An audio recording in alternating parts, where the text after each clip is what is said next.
opportunity to speak with Liz Carroll. Liz Carroll is a lifelong student and teacher of making mindful money moves. Originally believing she was bad with money, Liz did the hard work to rewrite her money story. She needed to drop limiting beliefs about how a woman can earn and manage money to set herself up for financial success in a way that she would commit to and follow. It worked. Liz attained financial independence and retired early from her corporate IT sales career. Now, in her encore career, Liz helps other women experience calm confidence with their finances by unpacking and shifting their own money story. She has the unique ability to shed light onto darkness around money, making complex personal finance issues simple. She created the Mindful Money Method, a financial wellness course and coaching program that utilizes a holistic approach to math, mindset, and soul-guided desires. Liz is a certified financial coach from Ramsey Solutions, a certified life coach from the Life Coach School, and a 200 RYT Yoga Meditation Instructor from Purna Yoga College. She and her husband live on the Oregon coast with their adult children, visit regularly. All right, so thank you very much for joining us, Liz. From your bio, we understand that you had you were working in IT and you were learning how to manage money. So can you tell us a little bit more about your background and how you got into money management, really? Yes, well, I'm happy to. Thank you for having me, by the way. And I absolutely love the role of nanny I'm a mother, and my children are adults now, but there was a time when I trusted someone else with my child, and it was such a wonderful role, and I had a great experience. So I thank you for having me here. So how I got started, though, that's part of the story, right? I was a young mother. I had a corporate career, and I loved my job. I loved being able to provide for my family. I loved everything that it brought to me. However, I didn't love trying to figure out how to manage money and make our lifestyle just started to escalate as our income escalated.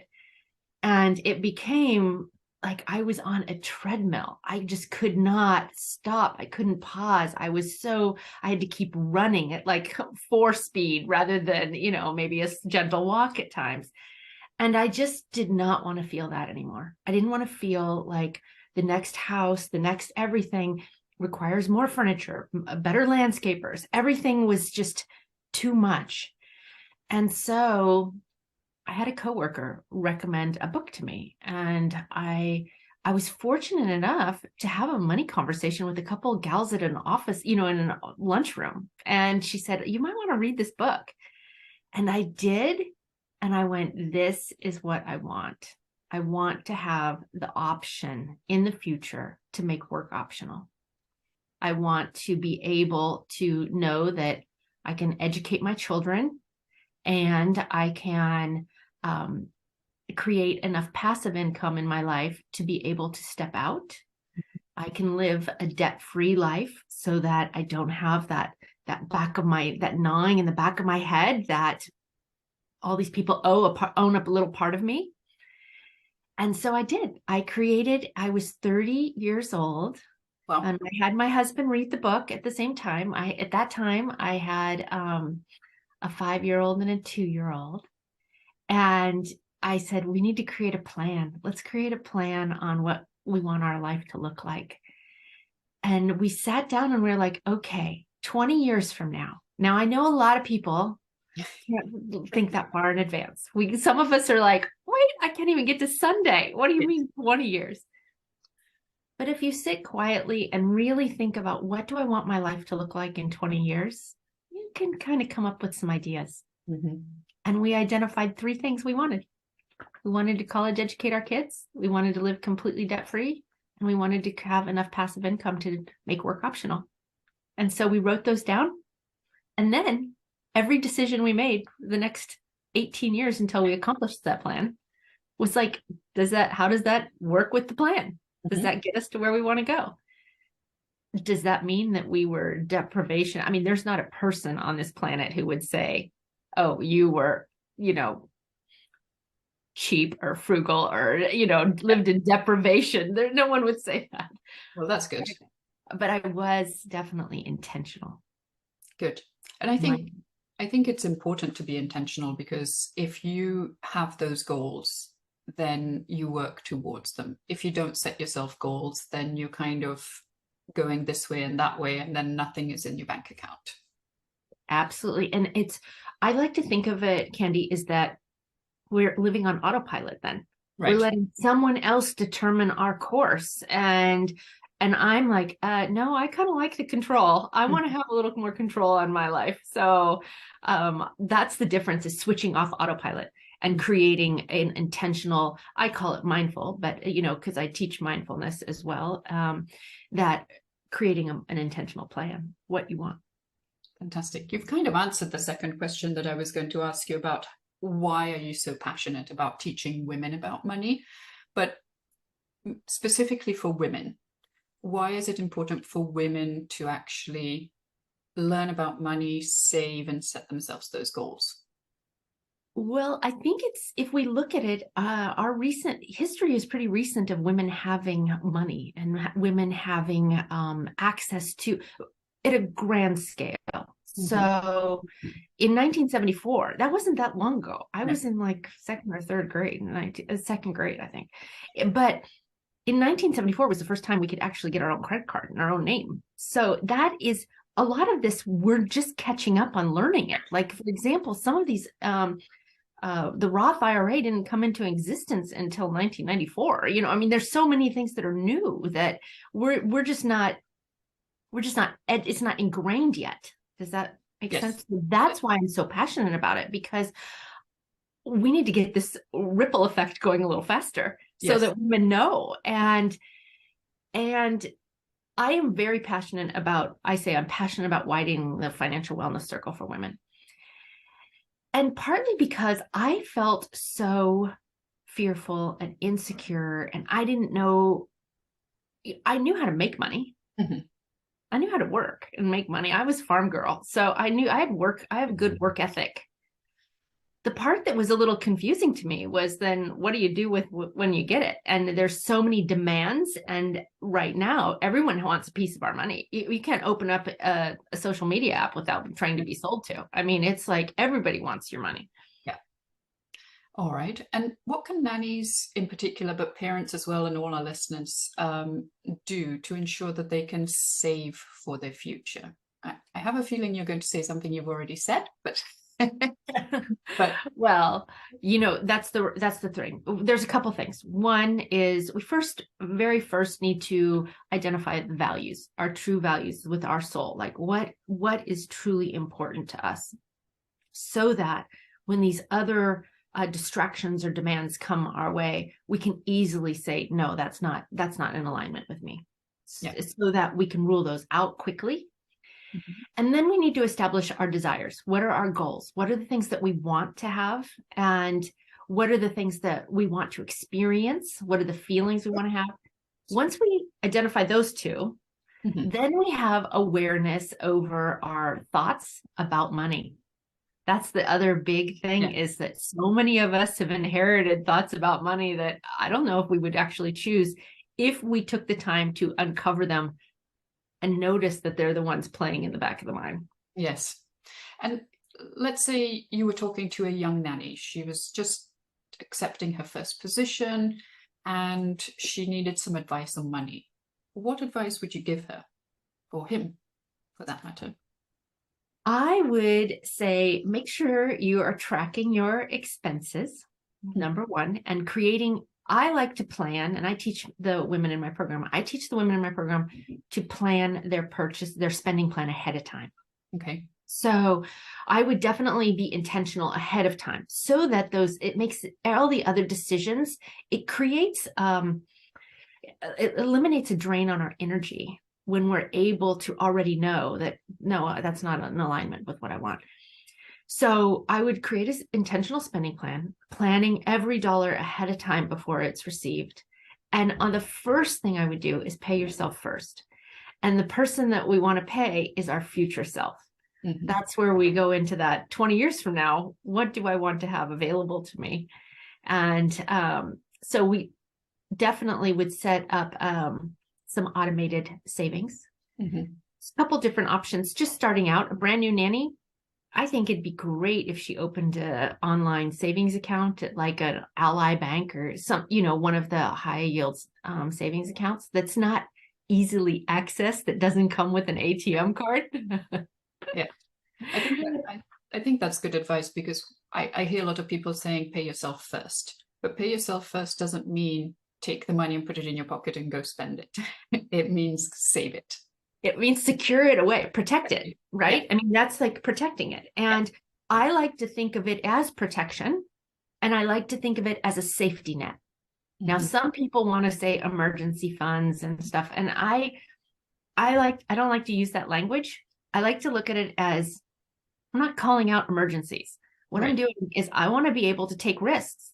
Mm-hmm. I want to be able to do things, to go places, do things, and know that I have a safety net that's going to catch me if something comes up. Yeah.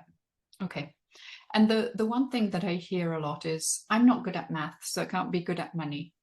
Do you have to be good at math to be good at managing money? Absolutely not. In fact, I tell everyone in my program, we do not do anything above 5th grade math, and you can all do 5th grade math. So there is no secret to algebra or Excel. I mean, there's nothing. This is so easy. And that's one of the things that does hold a lot of people back, is that I just don't know, or I wasn't taught. Yes. Or I can't really understand all of that mathematical stuff to do with money, but it's not mathematical really. It's just, you put it here and you put it here. It's decision making really, rather than math. Yes. And if we can automate it, like make the decision once and then automate it. So for example, 10%, whatever your pay is at the top line pay for the monthly pay, 10% of it just goes off to your future self. And then once that money builds up, once you first have the safety net, that's our first thing, is to have a safety net.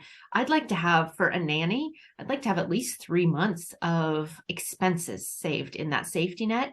Then once that safety net is built or woven, we want to think of it that way. Once that's woven, then we would go into investing for actual investments. And that's where we would probably look at low cost index funds or something like that. And I speak mostly, because I'm in the United States, I speak mostly about US opportunities. But okay. And you've mentioned your course called the Mindful Money Method. Can you tell us about it and how it works? Yeah, well, it is an opportunity to cultivate calm confidence around money. And that is what I absolutely feel, that if you have calm confidence, you'll know your next money move, because you will trust yourself, and we can cultivate that. It's something that we can build from within, and it's a desire. I mean, if you desire that, then we can turn it on. It's already in you. And that's a matter of we go through the process. There's 9 modules. The first is identifying your awareness of what do you want? What are your numbers today? Like, is there debt right now that maybe we need to clean up the past some, so that we can be really present with our money today? So we talk about values, desires, and math. Then we talk about setting up an intentional spending plan. So deciding ahead of time how you are going to spend your money. And then from there, we go into freedom and relief, which is that, what is the number that would make work optional for you? And it varies by each person, because everyone has different ideas as to how they would want to spend their time. Yep. And then we also create any debt payoff method. So I explore 3 different methods, and you choose between the 3 of them, which one feels best for you. We create at the end, we do create a freedom and relief plan, so that you do have a written document that you can reference of, am I in alignment with what I had decided I wanted? So we also do a lot of money mindset work. We have several modules on unwinding our money story and like unearthing it, and then looking at it and going, would I choose that? The other thing is, money is emotional, and there could be people in our life that have impacted us. And we examine those relationships, and how do we want to show up to them in the future, or how do we want to think of them? Yeah. So that's all in the program. So it's 9 weeks, 9 modules. I teach it in either one-on-one or in group. I love the group classes because there's so much benefit from the other people in the asking questions. Yeah. And also it's nice to have other people to talk with, you know, if you're dealing with a specific instance related to money, it's easier to talk to somebody else who's in the same situation as you. Absolutely. And one of the things I would love for the young ladies to see is this has been so beautiful in the past classes, is there's a lot of women that are in their 50s in the group, and how they can learn, like, oh, now I see why I want to do this now. Yeah. I want to see why. Is it ever too late to start? Never. And never too late at all. And particularly when it comes to mindset, it's amazing how our thoughts create our feelings and drive our actions. Yeah. So if you're feeling like money is hard, guess what money is going to be for you? Hard. Yeah. And so we really unwind that and choose, what do we want to, how would we step into our power? How would we be our most radiant self with money? And that's available to everyone. It's not elusive. It is, but it does take the time to explore. Yeah. And so if our listeners want to reach out to you, how can they do that? Well, the best way is my website, which is mindfulmoneymethod.com. And I'll link it in the notes. Yeah, thank you. And I do the 9-week program a couple times throughout the year, the group class, and it is fantastic. I have another one coming up on February 22nd that will start. And I'm actually going to give you a promo code for that. So 30% off if they use promo code NANNY, NANNY, and use that promo code, the coupon code, and you'll get like the 30% off. The course retails for $457, and it's priceless because you will make that back with a couple trips to Target. I mean, it's amazing how fast so that the return on investment is huge, not only for you personally, but for all the people you will help elevate. Because when women start talking about money, or anyone starts talking about money, we all rise a little higher. And unless we're complaining about it, because if you're complaining about it, stop those conversations. That's not helping you at all in attracting more. So it should be a positive conversation. Absolutely. And it can be. That's the part, is that we get stuck in this rut of negativity and fear around money. And if we can lift ourselves out of that, it's amazing how fast things come to us. And I think that's the part that we open ourselves up to more opportunities. Yes. When we have that safety net available. And so. And I think, like you've said it a few times, having a plan on how you want to spend your money. I think that's important because we see all these commercials of things coming at us and it's like, oh, that would be nice to have. Oh, that would be nice to have. And by the time you've spent $27 here and $97 there, then you've already lost $150 without even thinking about it.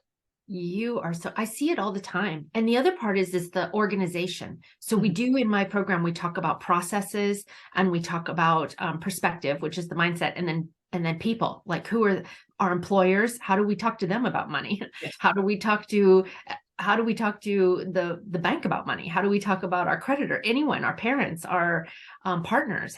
There's a lot of money conversations that will come up in your life. And the sooner you can get clear on how you want those to go, the better. So yes, it's very important. I think the money conversations with employers is going to be really attractive to nannies because those conversations are tough to have. Yes, but the women that I have worked with, and hundreds, right? They just elevate their possibilities. Yeah. Because whether we like it or not, money is essential in our life. Mm-hmm. Yeah. And if We you all need can it. feel, if you can feel more calm and confident about it, let me tell you, you're going to show up much more radiant and attracting more money. Mm-hmm. Because as soon as you feel needy or scarcer, people are like, I don't know about her. Yes, and also lots of decisions are based on your needs. So, for example, I hear and read about nannies who accept a job because they need that job. And employers feel that and they know that, so they can lowball you. Instead, if you actually have a plan, you can go in confident and saying, this is my hourly rate. And if it's not okay with you, that's okay. And then you just move on. And that confidence only comes if you have that safety net that you've spoken about. Mm-hmm. And the internal knowing that you know the best for you. Yeah. Because I think that's one of the things that gets cultivated out of this program is really trusting yourself. That I mean, I'm a deep believer that we already have all of our knowing in us when we are born. So it's a matter of actually accessing it. Yes. So All right. Well, I think we could go on for hours. Well, I would love that because I did say the website. I want to tell you that the other place is I am on Instagram. And so I would love to have more nanny followers on Instagram. And that handle, it's a little different than my course, but the handle is Mindful Money Coaches. And so where we coach on money and we have lots of money conversations there. It's a great free resource to use as well because I'm constantly sharing tips on Instagram. Okay, fantastic. I'll add it to the notes so everybody can take a look and hopefully we'll have lots of followers. Well, thank you. And I appreciate this. I really do. So thank you, Candy, for sharing adding to the ripple, widening the circle. Well, thank you very much for your time and all your insight.